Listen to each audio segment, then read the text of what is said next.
Now let's go to Master Hand. Wait! A voice came from the sky. It was Mewtwo descending slowly in front of the four. If you're trying to kill Lucario, forget it. I won't let you do that to him, Chris said, standing in front of Lucario. What the fuck are you gonna do? Just let Roy handle it. Evidently he's fucking... He's unfuckwittable.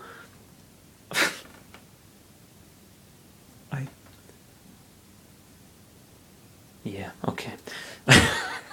No, I'm still white. I'm still very white. Chris said, standing in front of Lucario. No, that is not important to me now. I was a fool trying to kill someone who won't change the matter of my problem. I'm sorry. He closed his eyes. I hope you can find the way to forgive me, Lucario. I'm not going to forget your acts against me, Lucario said, glaring at Mewtwo. Lucario, forgive him now, Chris said. What? He was trying to kill me, Chris. You saw that, didn't you? Yeah, I saw that, but he is right. It wasn't him who was trying to kill you. It was his rage who was trying... They're the same person. Unless he has fucking dissociative identity disorder. It was him. It was his rage who was trying. Remember when you were trying to kill Wolf back in ZBs? Your fury was telling you to do that, am I right? Lucario looked at the floor. Yeah, but Lucario lets his fury govern everything he does. That's not like a big deal to him, surely. Lucario looked at the floor. Yes, I remember that. He looked at Mewtwo. I'm forgiving you. Apologise accepted. Mewtwo opened his eyes. Thanks. I want to join your team too. Chris's eyes widened. Are you telling the truth? Yes. I want to fight against those primates you two have been talking about. And also, if that is the only way to enter the next tournament, I won't complain about it. Wait, we didn't tell you about the primates in the tournament yet. Mewtwo chuckled a little. I'm a psychic Pokemon, therefore I can read minds. Why didn't you just say that up front? Why'd you have to be difficult about it with your whole cryptic? You told me this, you told me that. No, you fucking didn't. You just read their minds. You invaded their personal space in a very literal sense. Oh, right, let's just go on. Oh, right, I forgot about that. Chris looked at Lucario, Mewtwo, Pichu, and Roy. All right, everyone, let's go to the Smash Mansion. The five nodded their heads. Each one placed their hands in Chris's shoulders, and he used the Wiimote to make a portal, and they vanished. The virtual crowd gave their final cheers to them before leaving the stadium. Hyrule. Temple. Huh? A note? Marth found a note laying on the ground. It was from Roy. It had the fire emblem symbol on it. Marth, I need to go on a journey. I'm sorry for leaving in the middle of the fight, but I need to start this now. Don't worry for me though. I have friends who will aid me along the way. We will meet each other again soon. Just wait. I will prove myself to be more brave alone than fighting with you. Don't have to be a dick about it. Roy. P.S. When I return, I want to fight you in one-on-one. Fire Emblem theme, fuck you. Marth smiled after he read the letter. Then he looked at the sky. He thought in his mind, good luck, Roy. Then after 10 seconds of staring at the sky, he returned to continue his fight against Zelda and Samus. That sounds impractical in the middle of a fight. Just fucking staring at the sky. He's not even in the sky, surely. He's just in some other alternate... Whatever. Smash Mansion, Command Room. We have recruited Pichu, Roy, and Mewtwo as we planned, Chris reported. Excellent work. Now let's see what is the next thing to do. Master Hand was abruptly interrupted. You bastard! Mewtwo charged at Master Hand, and he used his psychic abilities to smash the hand to the wall. Hey, stop now, Master Hand said. Chris grabbed Mewtwo and he stopped his rage. Stop being furious. Jeez, you have anger issues, you know that, Chris said angrily. Oh yeah, after all you've been through, it's Mewtwo. He's the one you take issue with, not your fucking psychopath puppy playmate. See, I can play it alliteration too if I want.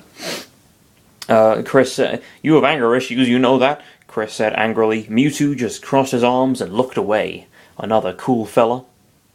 Whew, that was dangerous. At least to me. said Master Hand, dusting little pebbles of the wall from his hand. Anywho, welcome back. Roy, Mewtwo, and even Pichu glared at Master Hand. What is the glaring for? M.H. asked, confused. They not in Brawl, perhaps, Chris said. Oh, right, about that. Sorry, Master Hand apologised. But since you three are here, I can let you in again. But it will take some time to prepare your new moves, though. New moves? Mewtwo asked, making a fist. Finally, I will have a better moveset. Can I have a new moveset where I don't get hurted by my own electric attacks? Pichu asked. Save that for later, Master Hand said. I have to change you three to your Brawl forms, your poses for the icons, your new moveset, your rooms, your knockback, etc. He pointed his finger at them. But you won't help Lucario and Chris until later. The Malayers looked at each other. The Malayers, where's that? Yeah, there it is. You can't really see it very well. Looked at each other and they nodded their heads. All right, now that problem is solved. Solved? I sound like fucking Peter Dinklage doing his fucking English accent. I don't suppose. Lady Sansa. Alright, all right. Now that the problem is solved, Master Hand looked at Chris and Lucario. There are Prymids appearing in Pokemon Mystery Dungeon. Go there now. Meanwhile, I'm going to change a lot of things with Roy, Mewtwo, and Pichu. Chris pointed the Wiimote at Pokemon Mystery Dungeon. He and Lucario suddenly vanished as they went to the next world. You three, follow me. Master Hand floated, with Roy, Mewtwo, and Pichu following him. Alright, new world. Pokemon Mystery Dungeon Blue Rescue Team. Outside Pokemon Square. Where are we? Chris was feeling weird after arriving at the next world. He looked around him, but then he realized that he was too small, and Lucario wasn't there with him too, which made him worry. Uh-oh. He walked towards a hill. When he got on the top, he saw a village not far from him. He smiled and he ran as fast as he could, and he eventually made it. He looked around and saw a house with an appearance of a head of a mudkip. If I remember, this is a rescue team's base, so the leader must be a mudkip, Chris thought to himself. Damn, the leader of the rescue team, whatever, builds their base out of his own likeness. That's pretty arrogant, dude. That'd be if, Abraham Lincoln, I was going to make some Mount Rushmore joke. I can't be fucked. It didn't even exist at the time of Abraham Lincoln. Well, I mean, obviously, because, I mean, you know. Yeah, if it did, it would. I mean, he's on Mount Rushmore. So anyway,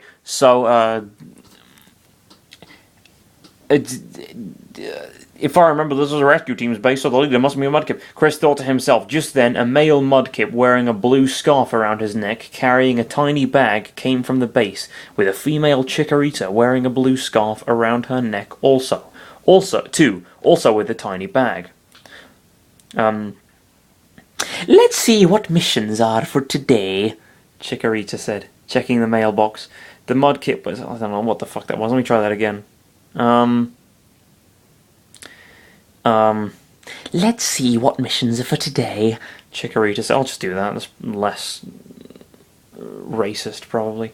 Chikorita said, checking the mailbox. The mudkip was getting curious if there were missions for his team. Then Chikorita took out a letter with a mission on it. All right, we have a mission, both Pokemon said happily. Then they saw Chris standing in front of them. They stared at him for a while after gasping. Oh, my God, you're a... Chikorita couldn't talk when he saw... What? I thought it was female, or whatever. I guess he's not good with his pronouns. Chikorita couldn't talk when he apparently saw Chris. He made a confused face. What? I have something in my face? Chris asked.